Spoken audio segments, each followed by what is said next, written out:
मध्ये चालू संधी आली, शासन आता आपल्या दारी येणार आहे. त्यामुळे या संधीचा फायदा घेण्यासाठी आपल्या आदिवासी महादेव कोळी बांधवांनी संघटित होऊन आपले डॉक्युमेंट घेऊन सर्व पुराव्यानिशी शासनाच्या समोर सादर करायचा आहे आणि ह्या येणाऱ्या संधीचा आपण चांगल्या पद्धतीने फायदा घ्यायचा आहे.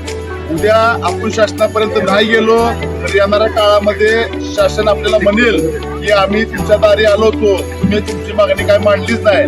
म्हणून ह्या आलेल्या संधीचा फायदा आदिवासी महादेव कोळी बांधवांनी घ्यावा आणि सोलापूर जिल्हा नव्हे तर पूर्ण महाराष्ट्रातील ज्या ज्या कोळी बांधवांना, आदिवासी बांधवांना जातीच्या दाखल्याची अडचण निर्माण होते, दाखले मिळत नाहीत, त्या बांधवांनी आपल्या डॉक्युमेंटसह पंढरपूरमध्ये 10 सप्टेंबर रोजी सर्वांनी जमावे अशी नम्र विनंती मी महादेव कोळी समाज वतीने करतो.